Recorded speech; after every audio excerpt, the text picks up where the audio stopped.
In today's episode, I talk with Jack and Erica about the messiness of real relationships.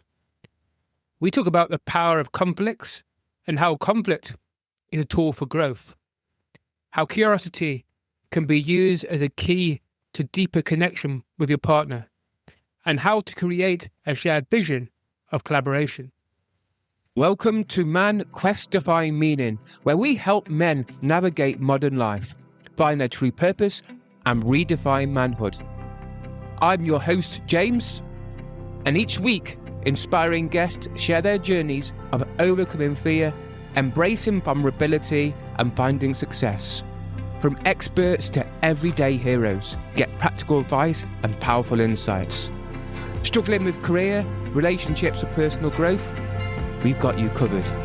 Join us on Man Quest Define Meaning. Now, let's dive in. The inherent mess within relationships that last, the traps, fantasies, and the shoulds and coulds, rather than how the relation actually is. Good morning, Jack and Erica. Can you explain? I'm a big believer in romantic relationships having certain aspects to them that others don't. And when I say that specifically around healing, there are a lot of loving relationships, close relationships that you can have that will provide healing. But I think there's a particular thing that can be achieved when you pick your romantic partner, healing those like relational wounds that you can't do with other close relationships. I think like the traps, the shoulds, the coulds, you could probably fall folly in most relationships. But I think it's when it becomes not an issue, but the big downside to when you fall into those traps is that in a romantic relationship, you're actually like limiting, I think, the ultimate beauty that you can achieve at the end of it.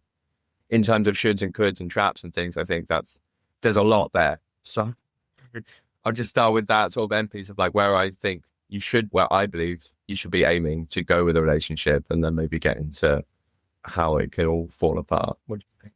Yeah, just to think about what you just said, remembering that relationships bring us the opportunity to heal, to grow together. And so not to lean towards that opportunity. It's only really doing relationships halfway. And it's okay for so many of us, but I think there is so much potential in remembering that relationships are a growth path. And with that comes healing, with that comes mess, which we name a lot. And the way we can heal and grow together is about developing the skills to do. And I think with that comes a lot of shoulds and shouldn't. And really just about figuring out what your relationship needs, because your relationship is as unique as you are.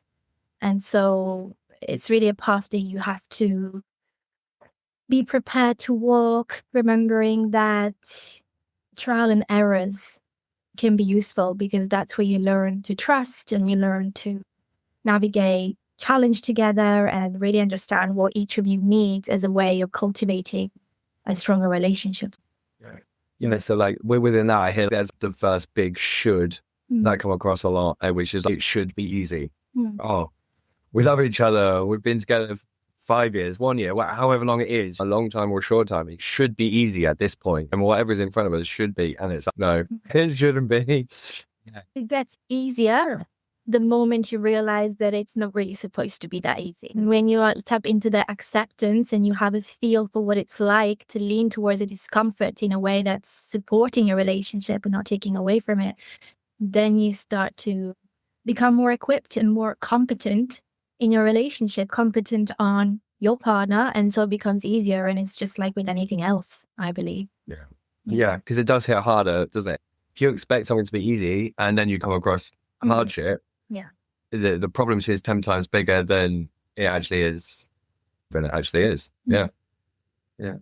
I think there's a level of social media that can have an impact on our relationships, because you see when you scroll through, especially if you're clicking it quite a lot, how you get videos and pictures of how the perfect relation should be. So then it almost ingrains into your subconscious. That's how it's supposed to be, how it's supposed to be easy. People are supposed to see you straight away. They're supposed to understand you. And then as soon as they don't, it's cut it straight off. Yeah. And also then you're like, oh my God, what's just happened? There's no working through any of it. It's almost straight away you're dumped, as they used to say. And with doing authentic relating this weekend, we did what's called conflict transformation. And it's actually the idea of being able to listen to that person on a deep level, so much so that you can actually get to the core of the actual wound or the core of the... So I'll give you an example. Quite often the lady who was given it was instead saying that it's not always about you not doing the dishes. There's something underneath the surface, which is the problem. The dishes are just the trigger. Underneath is the actual the core issue. And so they're saying how when you listen and then you ask the question, tell me more, you start to understand the deeper challenges that person has. Yeah. It's interesting you say that, because I was reading an authentic relating book some time ago, and a quote that really stayed in my mind was, conflict is just collaboration waiting to happen. And it really spoke to me about the fact that there is always something more beneath the conflict. And I think sometimes we attach the conflict or the discomfort to the thing that we are discussing, that the thing that we're not happy about, but what we're really fighting about, it's something deeper. Is what we're fighting for is sometimes attention, a level of care, really questioning if the other person values us in that moment. Do they care about the decisions that we make? Do they value them as much as we do? And I think we forget to look a little bit deeper. I was working with a couple not long ago, and there was this fight about one of them not doing the laundry. And this was an agreement they had made, that there was such a disappointment attached to it, because it was very clear that one person was expected to do the laundry. And then when that didn't happen, this big fight took place, and it was about why do you care so much about the laundry? And the partner was like, it's not really about the laundry, it's about our agreement, the fact that we've established that I was going to build trust towards you, or that I could count on you, and now I don't feel like I can.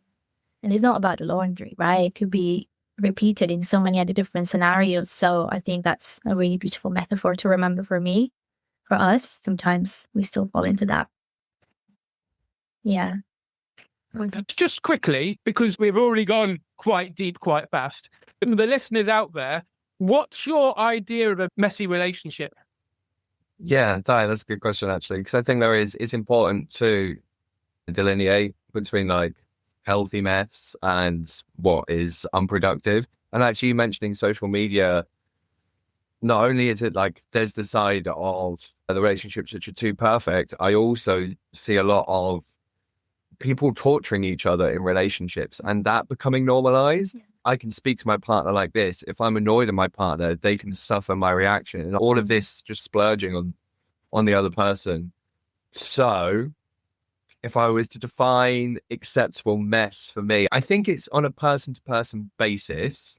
However, I would say that if I and Erica were having the same argument every weekend that was breaking down every single time in the same way, never being resolved, and I know in my heart of hearts I'm actually always carrying this thing that either says, oh, I'm going to avoid this particular conversation for forever. We never talk about that because we can't talk about that. Or I'm always going to do this thing for fear of their reaction, because if I don't do this, then I get told off. Like these motivations to either do or not do things that always end in fear, or usually fear of something else happening. So I feel like mess, I welcome all mess, as long as you can.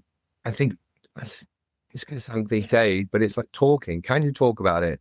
Can you have the disconnection? Can you come back, talk about the disconnection? Can you then collaborate to find a new way to deal with that disconnection if it happens again? Because it probably will. We're quite mechanical as beings. And if one person has this way of acting, another person has this way of acting, and they always bash into each other and you're both working through that, then it only makes sense. Actually, this is a challenge that's probably going to come up a few times before we, like, as a couple, manage to find a way through this. So I think if you have that overarching plan to actually work through it together, then you can take a lot of mess and you will be willing to. It's not going to be a punishment. It's going to be like, I know why I'm working through this. Yeah. The opposite of that would be, yeah, over the top. Yeah, I think one thing that really was a game changer for me is, to your point, we were saying about with the relationship being expected to be easy. It's no, how about I expect it to be messy so that I don't get disappointed when the mess comes? And to me, the mess is really about honoring our complexity, right? I think we are complex beings, and I think to be in denial of the fact that we are is just to avoid the mess, right? And I think the mess can be, again, another opportunity for us to sort through some things that are difficult for us to hold. Maybe we have never had modeling to know how to navigate our differences in values, for example, which can bring up a lot of mess. So how do we function when we believe such different truths? Which, because everything is valuable, everything is valid, right? Your experience I can't agree with, but I can be challenged by it. And so how do we sort through that? And yeah, just looking at how those messy moments, those tension points can really add value to the relationship instead, and to expect the mess rather than avoid it. It's what makes, to me, made a difference in this relationship for sure. And I see it happening with my clients as well when they surrender to the fact that there is some level of challenge and mess, to the point where we have to choose for the mess not to become chaos. Because when it becomes chaos, then we start to find it a lot harder to sort through. And to your point, is can we just make sure that we honor the mess, but don't let it transform and evolve into chaos that we then feel completely out of our depths trying to make order through. Yeah. Yeah, because I think on the surface of it, I think everyone would say, and maybe I'm projecting, I would think most people would say, oh, what's a perfect relationship? I don't know, someone who's going to be there for you through better and worse, who's going to be able to support you when you're your lowest and raise you up when you're highest. And But how? well, yeah, it's like you expect someone to know you want someone to know you that well, to be able to support you to your absolute core of your being. Then it's going to be some mess getting to know that part of anyone, because there are parts there that we carry around that we don't really know what to do with. I think I still have parts of me that I'm like, oh, what do I do with this leftover thing? And what do I do with that? And oh, it's causing a hiccup here and holding me back there. If I want Erica genuinely to be able to, like, help or support me through that, or even just know me through that, and that's going to come with mess. It already feels messy here. So of course it's not going to be perfect when it comes down in between. And I think that gives me a lot of solace. Let's say if I'm like really triggered or like really angry or something, it's those thoughts that bring me back to, okay, I'm not being attacked. This isn't, not being criticized, nor am I like trying to do something wrong. This is just like what it looks like to. Yeah. It feels messy, but it doesn't mean it necessarily is. And so to be able to convey that sometimes, because my experience might be completely different from yours. But if I'm able to vocalize that that's what I'm going through, then maybe we can find a conversation that allows to find a bit more harmony and actually clarify what is actually happening. Yeah. Yeah. That makes sense. There's a few things. I like the way you said I, because quite often we say we, but you're not owning your experience. So by saying I, you're owning your experience and everything what's going on. Expectation came to mind when you're chatting. Expectation. Yeah. And in my eyes, expectation's almost the relationship killer. Because you have expectation that relationships are going to be easy. You have a thing that you're never going to get into arguments. Have an expectation that, we have expectations about everything. But then when it actually happens, we're like, oh, I expected it not to happen. What's happening? Kind of thing. And it's like almost like a shock to the system. Yeah. And it's this idea that when we allow ourselves, as you said, Erica, surrender, almost to the point that we're not there to win the conversation or the conflict. We're just there to hear the other person's point of view. then we can start to, I feel, and we can start to work our way through the conflict. So let's start with conflict. Conflicts can be, conflicts so often are the end of relationships, or a way that we as human beings can become either feel less worthy, feel less enough kind of thing, because we almost slip from that way of connection into either. So let me go back to what we're talking about at authentic relating. So there's thing of I with dignity. So that's when your self-worth is high. Then there's a level of humility, and that's when you are able to connect to the other person. So it's we. If you are always in I, you might slip into that thing like, I'm the best person, I'm kind of thing. You can get everybody else. You become obsessed with yourself. And then there's the other level of when you get too much into humility, you ignore yourself and put your focus on everybody else. And so when you are in that state of I, dignity and humility, we are able to connect to people. So I feel like we're able to be present, we're able to be in our power. And in that way, I suppose we're able to listen more to that person. But when we're either in I or we, I feel we are not able to listen. We're not able to go deep into the conversation because we haven't got the capacity to do it. In your eyes, how can people start to navigate conflict? The first thing that comes to mind for me is that one of the frameworks that is at the basis of what we practice over the years, that it's just really simple, which already you touched on, is when the time comes and you're feeling friction, you're feeling triggered, one thing that really worked for me is I have to think, what about my behavior and my choices right now are impacting you? And is this good for me, first and foremost? Then is this good for you? And as a whole, is all of this serving the relationship? So there is the me, there is the you, and then there is the we.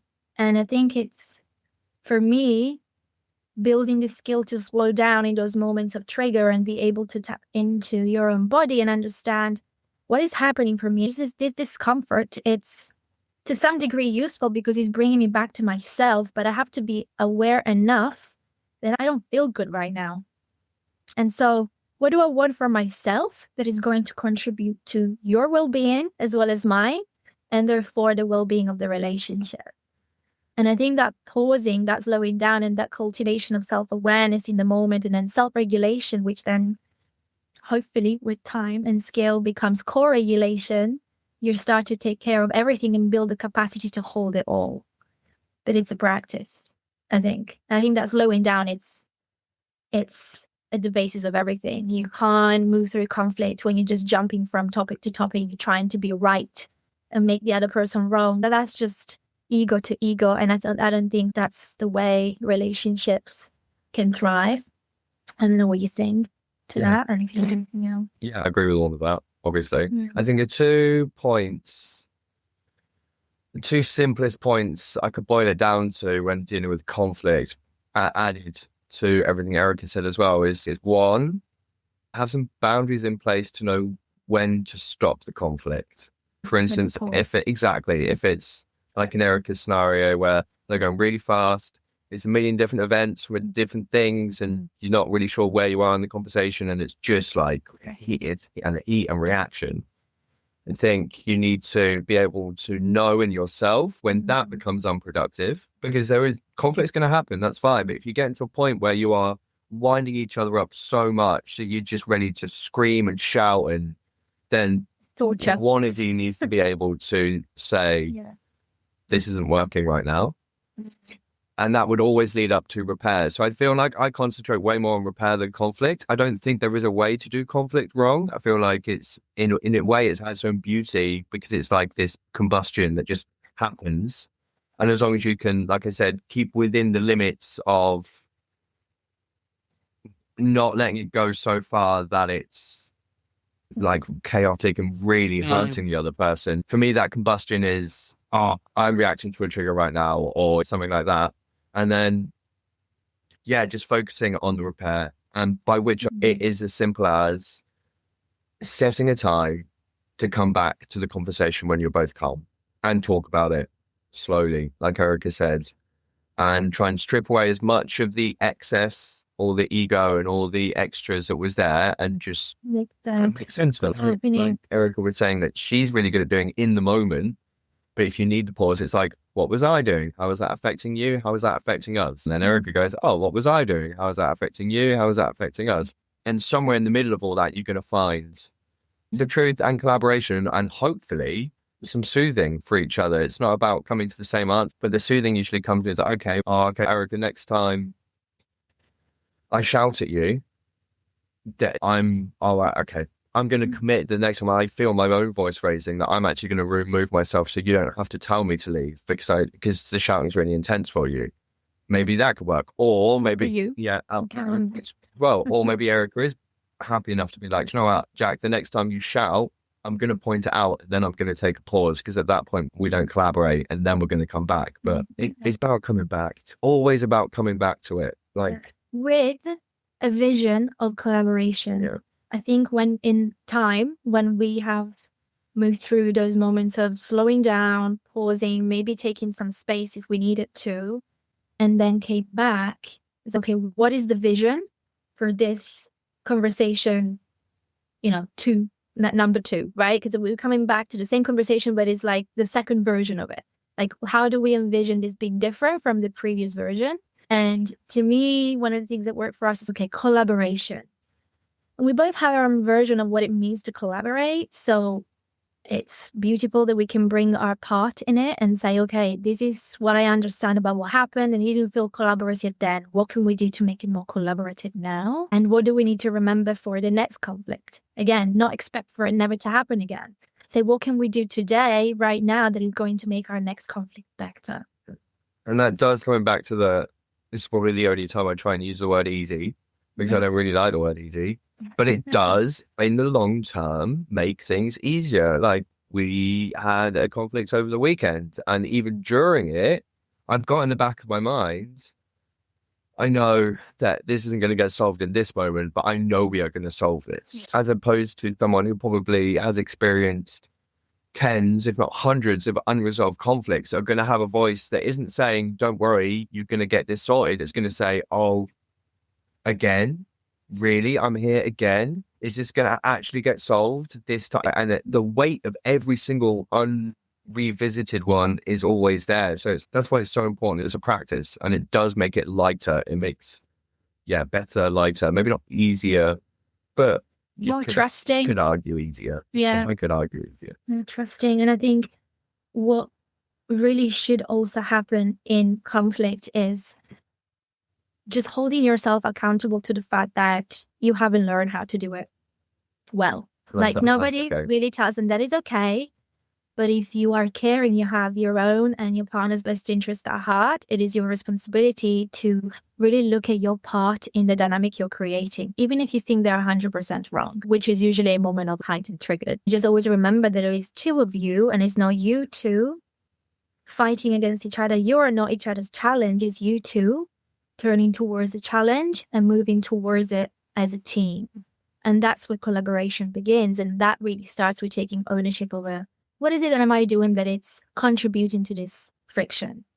And what is the impact here? And I think being aware of the fact that you always have an impact on each other, whether you're happy around each other and peaceful and whether you're not, like you always have an impact. And to acknowledge it is to really lay out what's on the table rather than, again, avoid taking responsibility for your part in the dynamic and what's happening.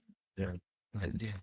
Actually, just to touch on one thing you said, you said that it was like, even if you feel like they're 100% wrong, I don't know that we both share the same opinions about this, but I would say onto that, if you go in thinking that they're 100% wrong, I would kindly push that you're not yet in the correct headspace to collaborate. Because if you're going in already trying to blame the other person, but then that is also good information for me, if I feel like Eric is 100% wrong, then I know I am feeling really defensive about this. That's what it tells me. I like, before I can even get over here, I can feel this thing in me that's going, Eric is wrong. And like, sometimes I just have to name that first. I want to blame you for all of this. I don't want to take responsibility. I don't want to apologize. I don't want to do any of that. And then it gives me, if you're able to name that, it gives me the opportunity to hold space for you in that, because I've been there too. I've been in a place where I don't want to have this conversation. I just want to be right. I just want to make my point and make my case and go. But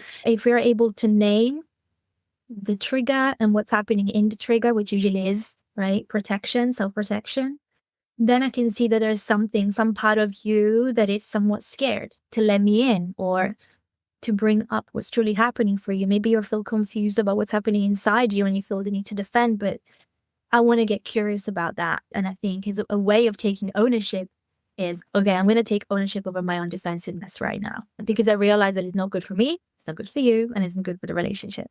So let's pause and look at that before we go into the topic that we think is the problem, the laundry, whatever it is. So I hope that's helpful. Yeah, so I'm going to use the word easier now. Yeah. I find it's easier for, like myself and probably yourselves, when we are able to become more conscious of our patterns, of our triggers, of everything around us. But there's so many people out there who are unconscious and aren't able to see these triggers, aren't able to see the different things. How can somebody who's not conscious of these patterns and triggers start to slow down enough to be aware of these patterns and these different things creating conflict? As cliched as it sounds, it's stereotypical, I say, because there's always, because I think there is a kernel of truth in the stereotype. I feel like easiest way in is the same scenario repeating itself again and again?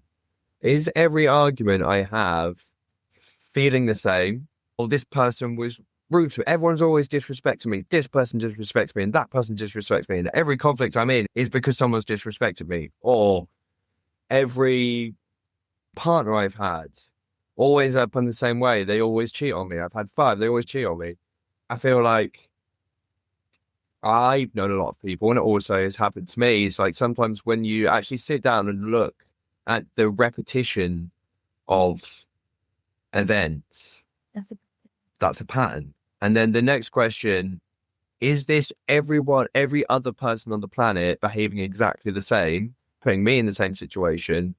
Or is this the world I'm creating around me? And it's a hard pill to swallow sometimes when we stop blaming everyone else for these situations we find ourselves in. But I feel like that's, without even going too deep, you can put that on a checklist and tally up the things. You don't really have to get that deep or emotional or uncover anything to be like, am I getting what I want? No.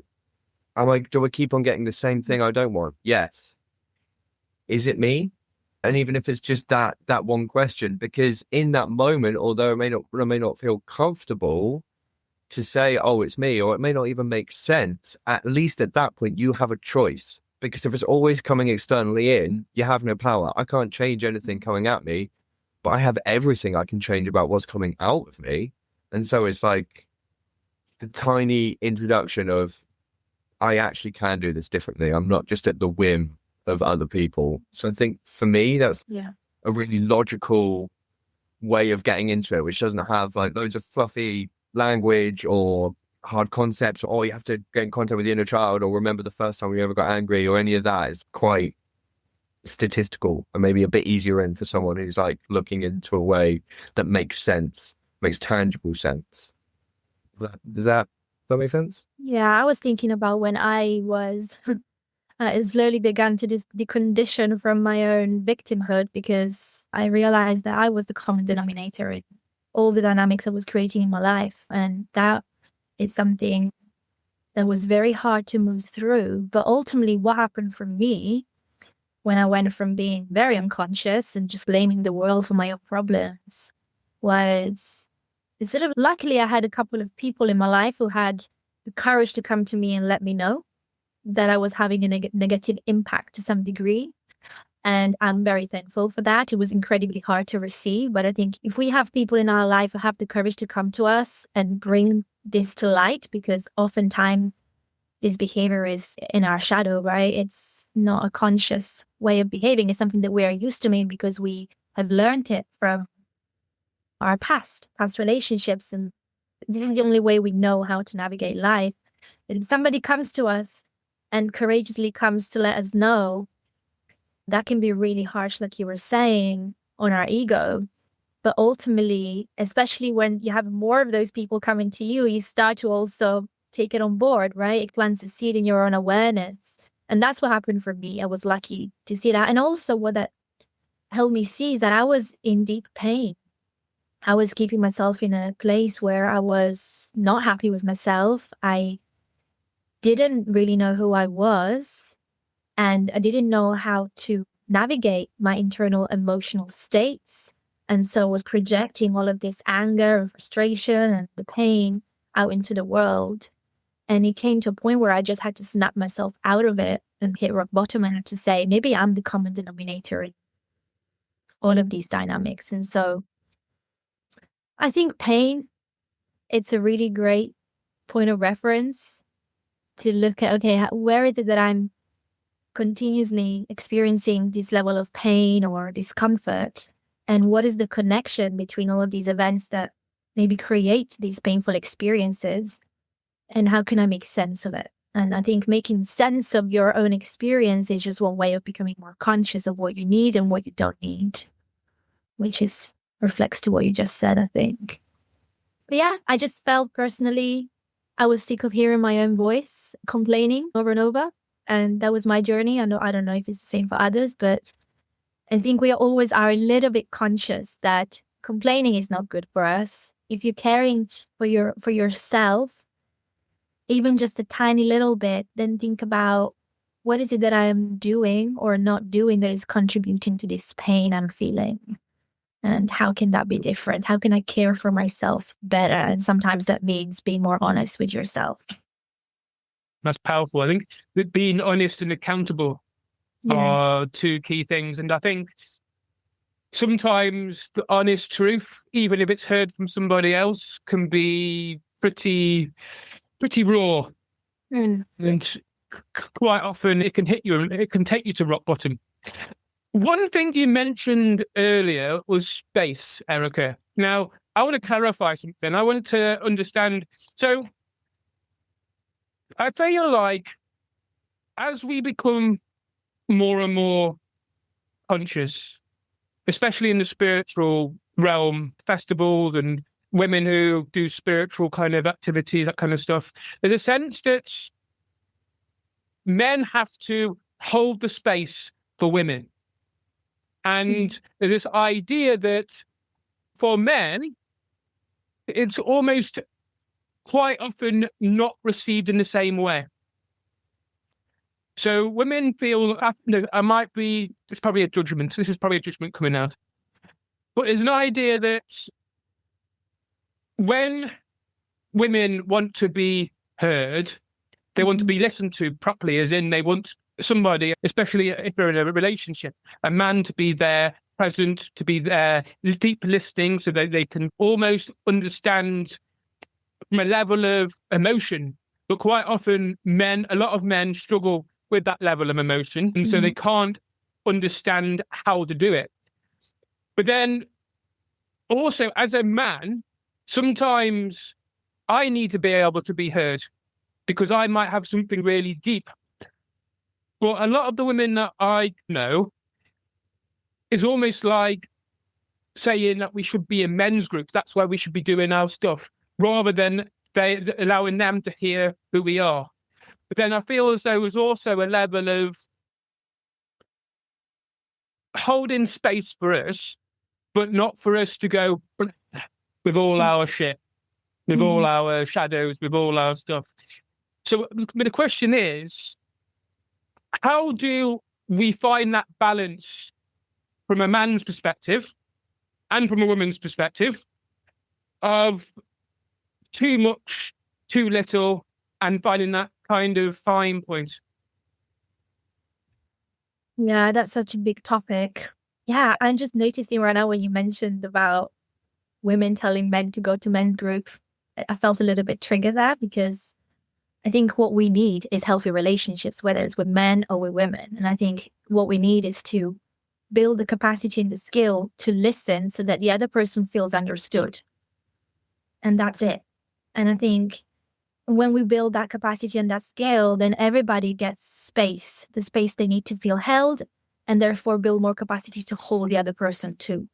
So I think what I often come across is, and we all do this, but like some of the women I've worked with, they expect all of this holding from their men, but they're not willing to give it back.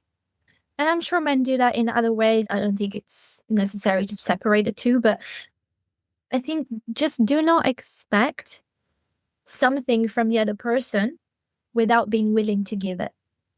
And I think we all have a place in the world. We all have our uniqueness, and we're all here to develop it and help each other develop skills that we couldn't, if we were in relationship to others. And I think to your point at the very beginning is any relationship has an opportunity to heal. And I think if we are separating men and women in that process, it's not, I think, how are we going to ever understand ourselves and each other?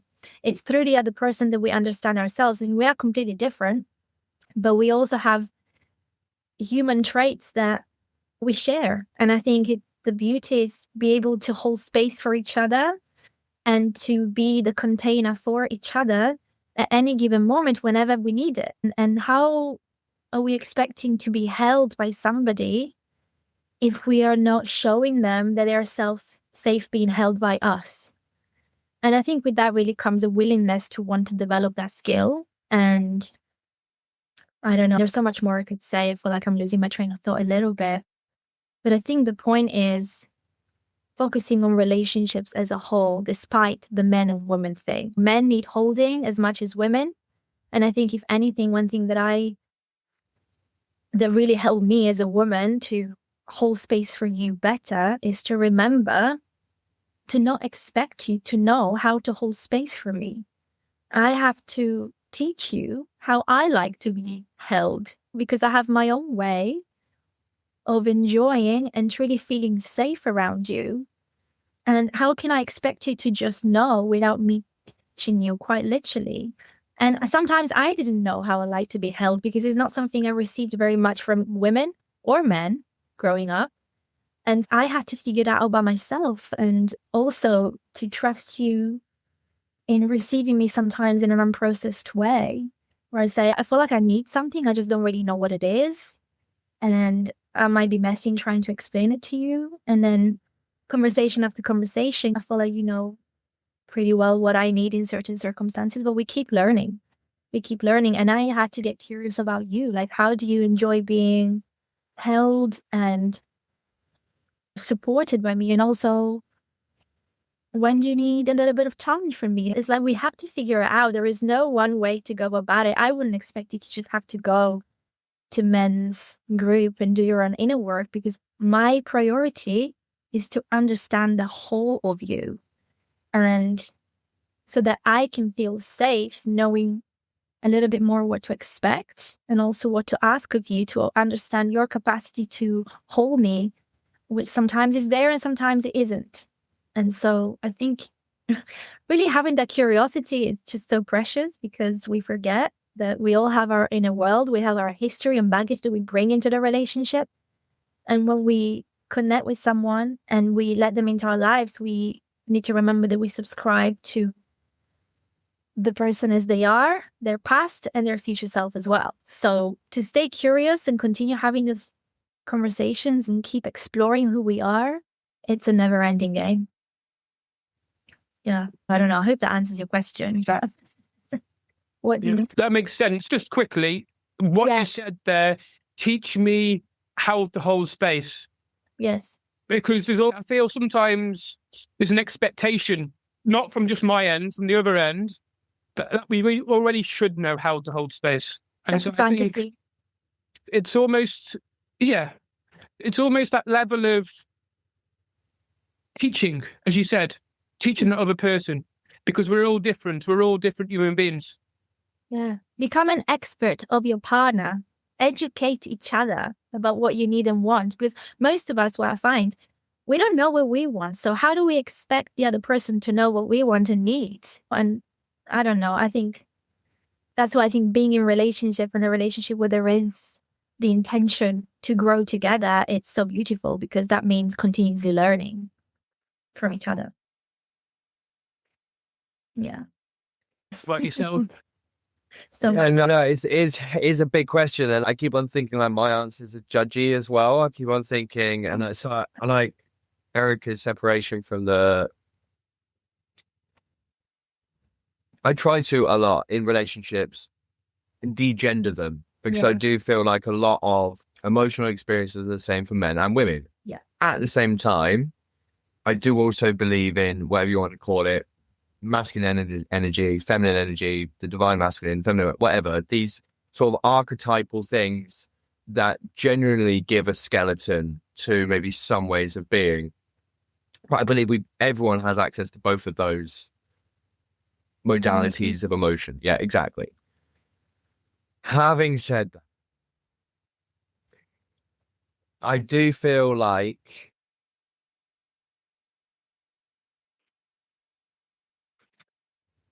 okay, so for our relationship, an example, Eric has always been more growth orientated than I have, which means in early, and this is also a pattern I do see a lot in that order, so male to female, which means that early on in the relationship, Erica took the lead a lot when it comes to digging, learning about each other, being the one to start the difficult conversations.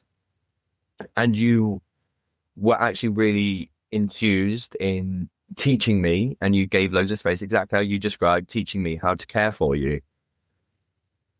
The two hiccups that I would, and here's where my judgment or projection comes. I think one, sometimes if people don't have the humility or curiosity that you brought to me in the ways of, I don't care how bad you are at this, I'm going to teach you. I think some people really struggle latching on to that. You should already know this. Yeah. And I think even past that, I feel like there have been some points where I've perceived you as being like, okay, Jack, training wheels are off. We've both done more. Like, you've proven to me that you have the depth there and that it's all of that. So I am now relinquishing the steering wheel. I don't need to be the one who is constantly driving us this direction, driving us that direction, having these conversations, having that conversation. So I feel like sometimes if you ever ask me, oh, what you're up to, not so much go and do this thing. What are you doing in this space? I'm curious. What healing are you doing at the moment? What sort of things are you going for? I think is more of an invitation to be like, come on, Jack, I don't always want to be the one that has to start this conversation, essentially. Yeah. So I feel like within that, there's a difficulty because going back to the gender roles, I think men as a whole probably less forthcoming with that. So I think a lot of people's experiences will be women dragging the thread out of men, teaching them not only how to care for them as a woman, but also how to care for themselves as a man. And like all this beautiful education and safety that can be created in that. And that can go either way, man to woman to man, whatever. I think, yeah, instead of man to woman, I'll say, I'm talking about relationships where there's one maybe more growth orientated person and someone who is less experienced, who has depth. We all have depth, but it's going to need a bit longer or a bit more practice in bringing that out. So when it comes to too much or too little, I think that's also maybe a little bit in flux. I feel like we could say, all right, Eric and I have been together for a month and Erica expects me to know exactly how to take care of her. In that scenario, it's okay, that's maybe a little bit too much. Or let's say we're 5 years, 10 years down the line, we've done all this stuff and I'm still not bringing anything of substance to Erica in that part of our life, which I know at this point is really important to her. Then I'm probably not enough.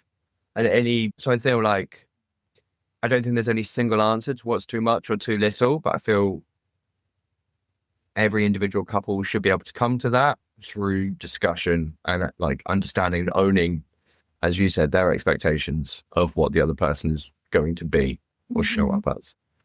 Does that make sense? Yeah, and I think just being able to empathize with men, like this is something that I just love doing because I also see me still as my adult self, but also a woman who have to grow into who she is, not really knowing how to do relationships and how to feel connected and intimate and open in a safe way.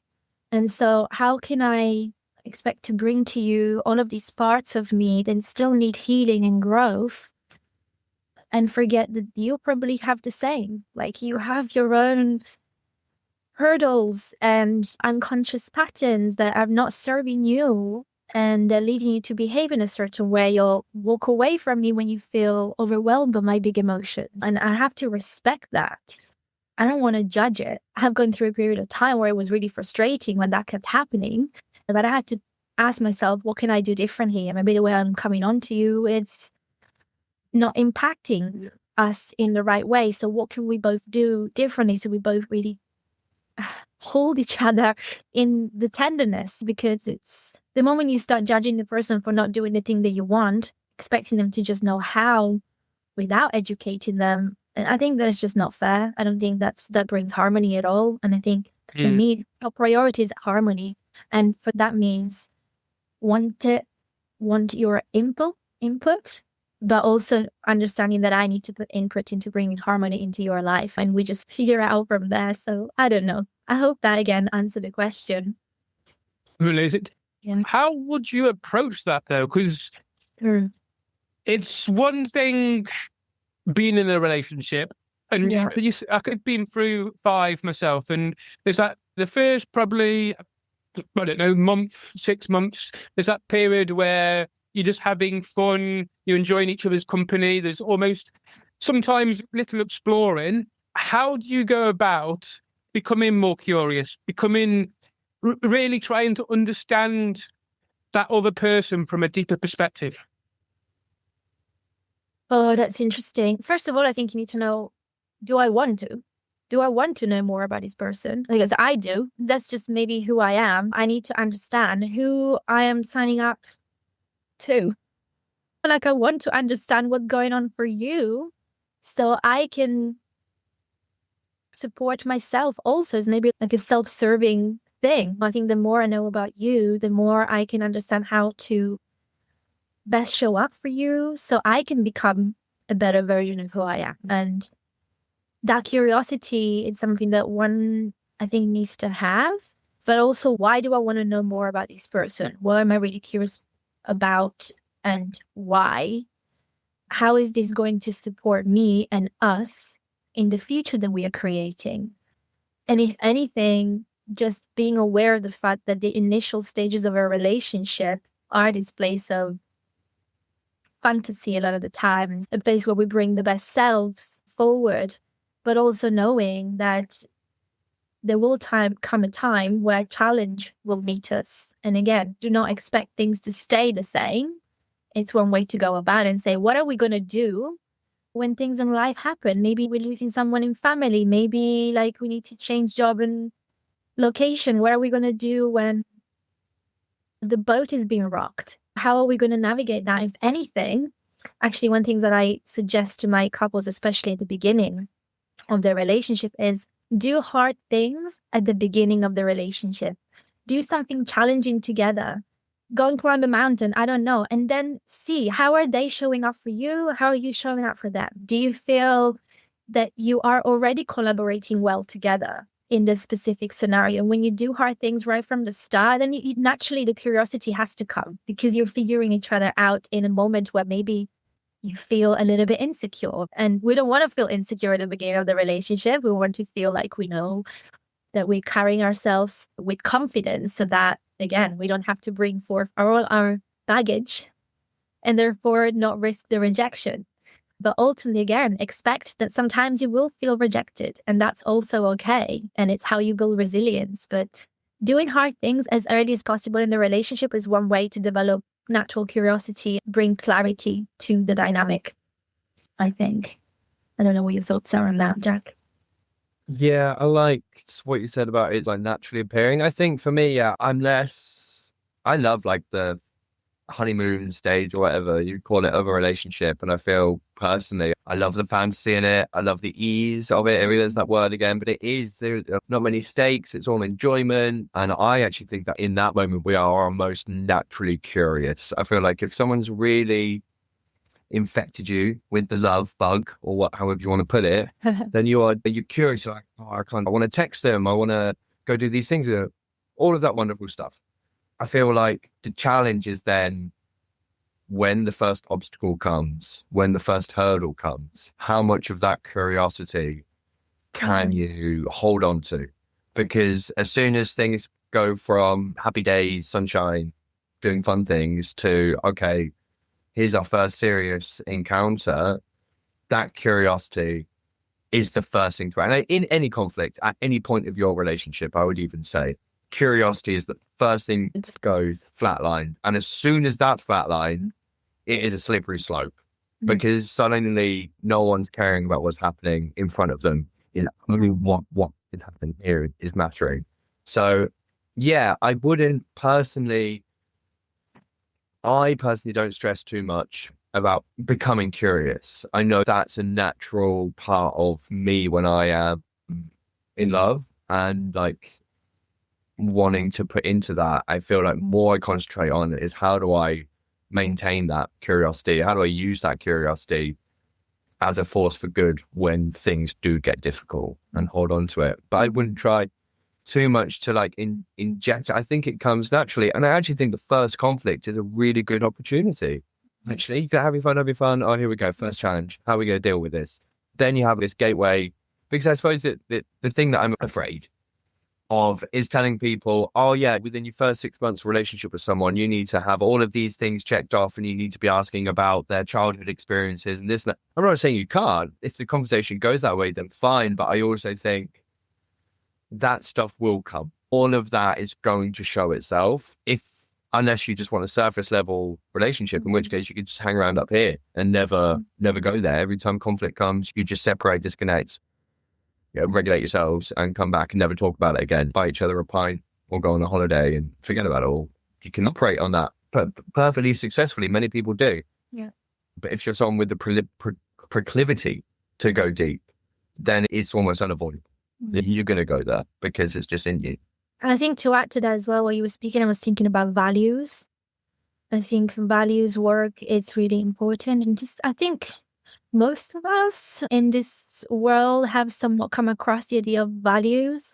And I think that's something that could be a great starting point to focus on. What does this person value outside of all this time we're spending together?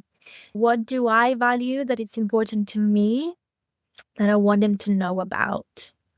So that from that place, we can figure out what are our shared values and what's different about us.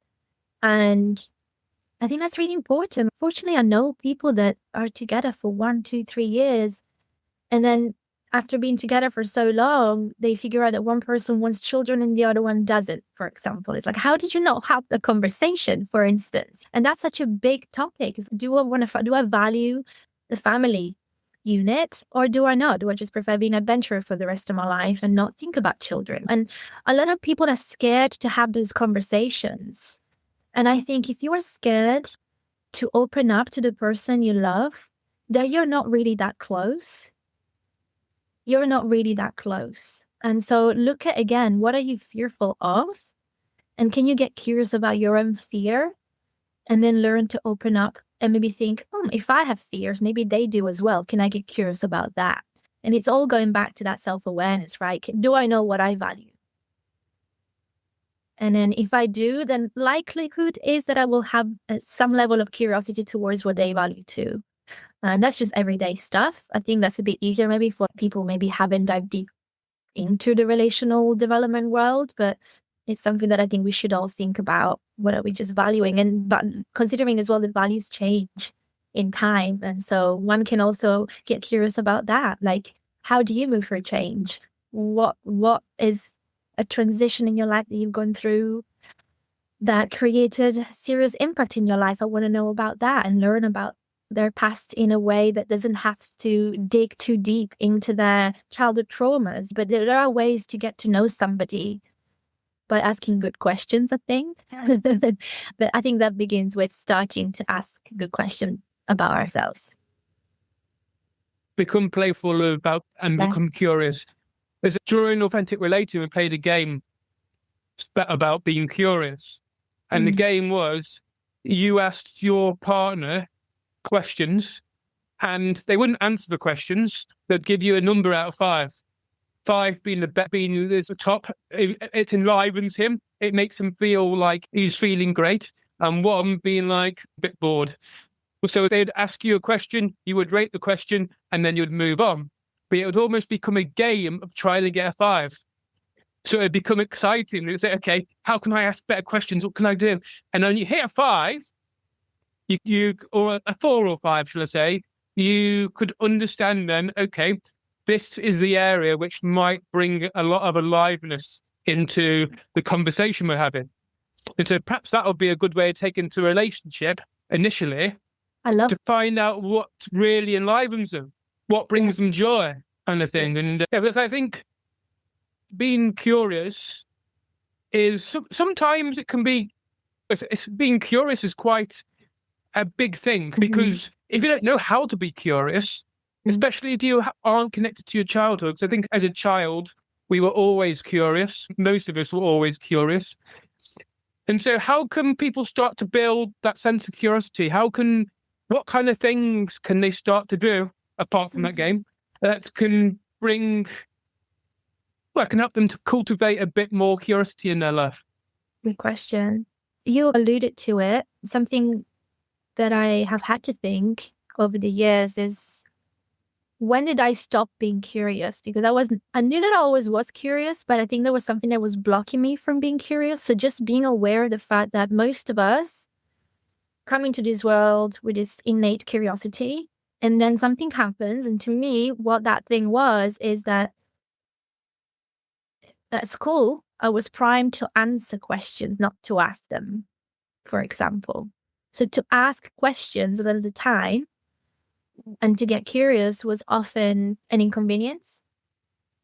And in family as well, there was no time. A lot of the times my mum and my dad separated when I was 7. So I spent time with my mum mostly, but she was very busy working and keeping us going.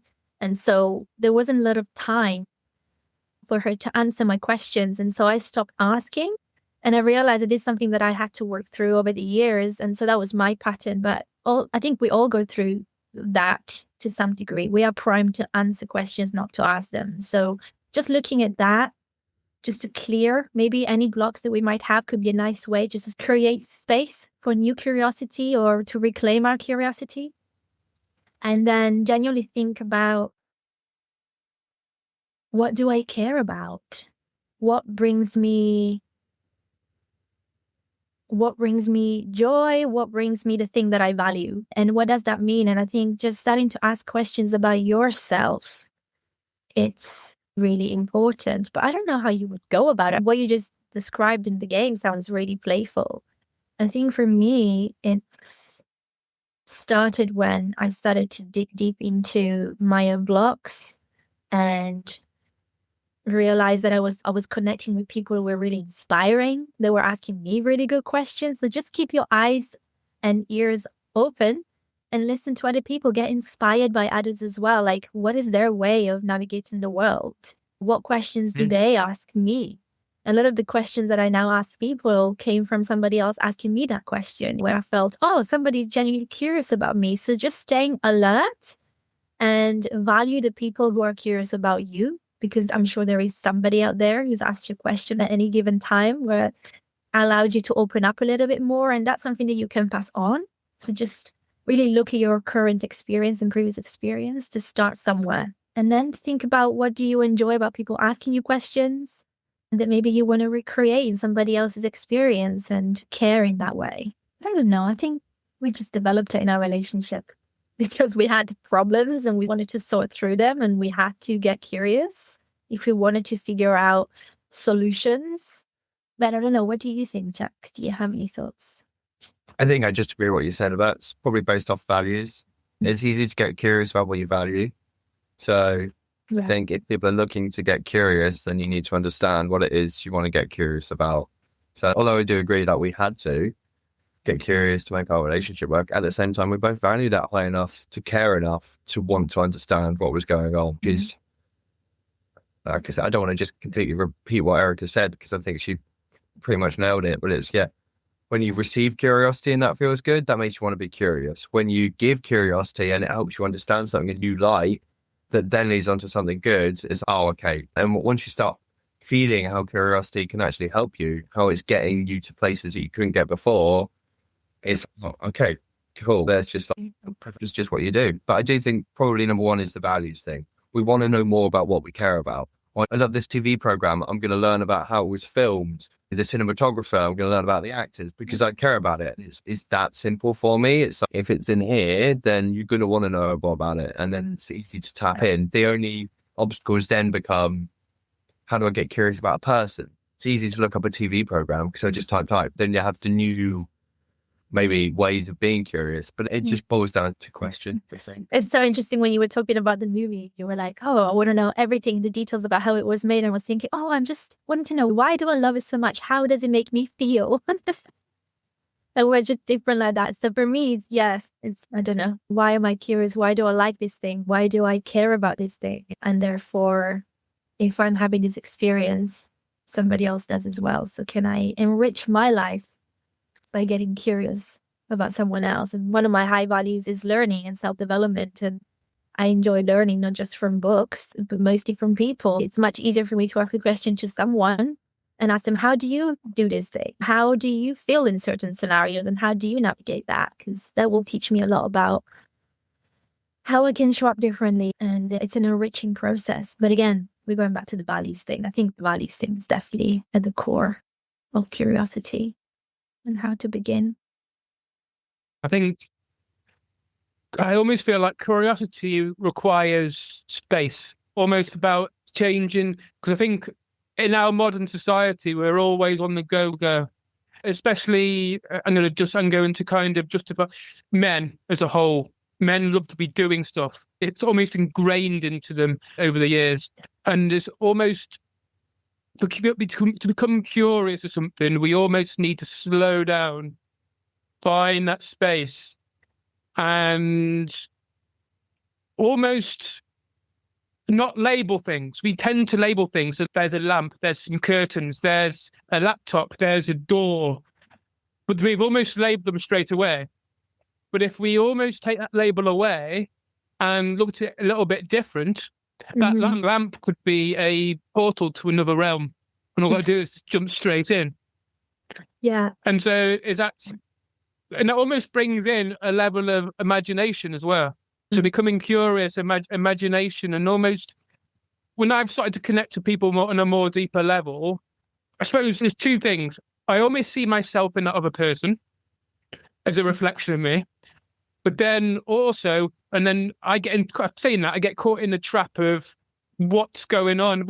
When I do that, I get caught in the trap of what's in it for me. What can I learn about me? That's what I've realized. But if you delve a bit deeper into that other person's soul, go a bit deeper, what can you learn about them that could enrich your whole experience of the whole situation? Yeah, this reminds me of what you're mentioning about being a child, and children have this sense of wonder. Well, like you said, a lamppost could be this like portal to a new realm. And I think that imaginative aspect can be really beneficial when you're getting to know someone, when you continue to know someone, because we are continuously evolving. So yeah, this state of wonder, whether it's more about learning something practical or just genuinely exploring something a bit more expansive, can be really beneficial and really steer you away from getting stuck in sameness and boredom. And I think that's important. That's so important. Thank you for naming that. What yourself, Jack? What's your any? Yeah, I really liked what you said, actually, just about curiosity requiring space. And it just makes you think of how I was talking about conflict earlier. And you said slowing down as well. When conflict becomes too heated and you lose curiosity, just everything becomes really close, doesn't it? You've got all these thoughts going off. You probably feel like you're being attacked or you're defending yourself. And it's like taking that space, becoming spacious. I know you were talking in a more general term, but I just thought it was really true as well for conflict as well.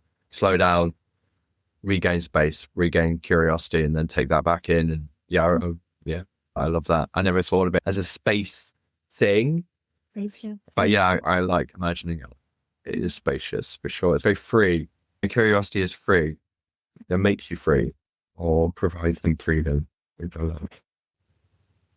One thing I suppose being a host of a podcast is that you can build that curiosity to a whole new level. I think this will be 73 episodes I've done now.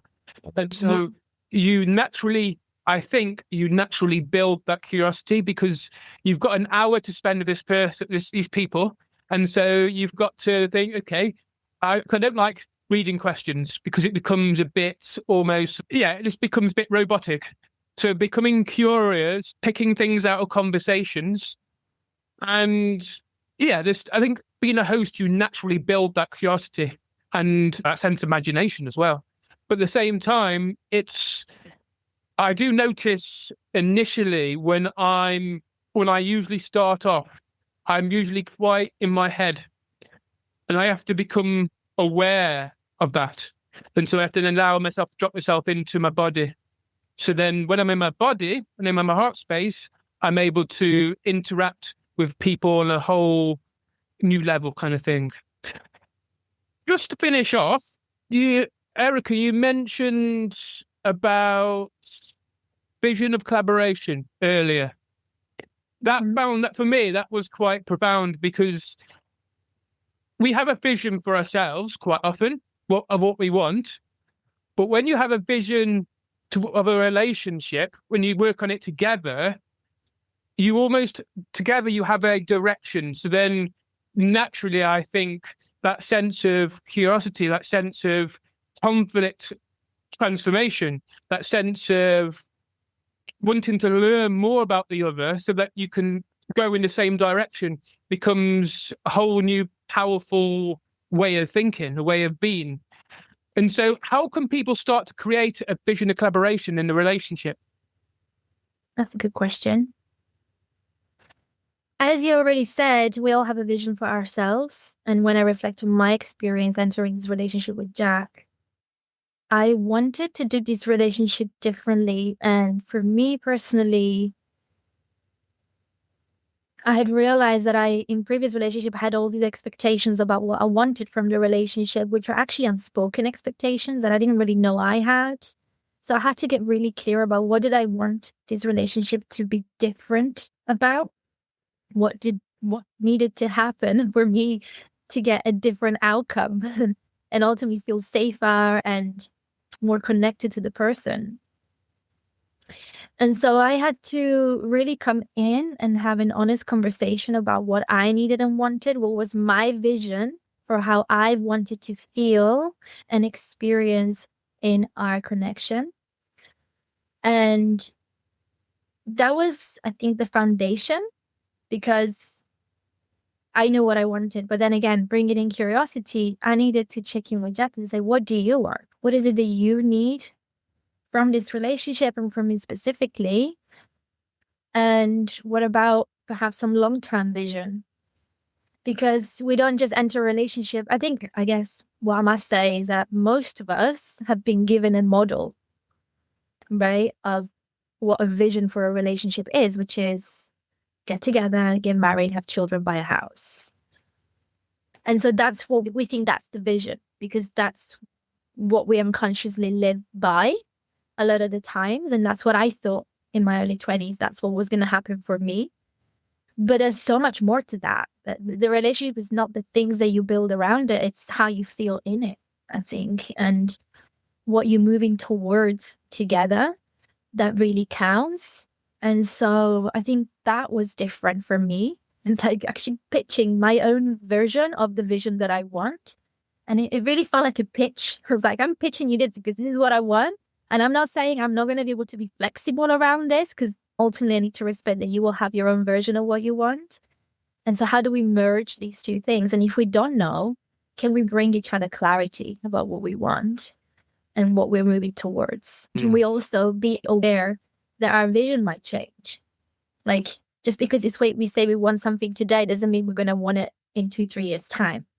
And so can we be skilled and well-equipped to make sure that we check in again with our values every so often to make sure that's still what we want? And so the vision of collaboration, I think, is the foundation. Can we collaborate no matter what happens? To me, that was really important. And I think we moved towards that with the help and support because we didn't know how to. But yeah, I think it's really important to have a shared vision. But again, it needs tweaking and figuring out, just like everything else. What do you think, Jack? Yeah. What do I think? I think, well, I was one coming into a relationship that didn't have any vision or much collaboration. So that's something I suppose I've learned over the years, because certainly I was not the one coming in asking, why do I want to be in this relationship? And I found those questions very difficult to begin with.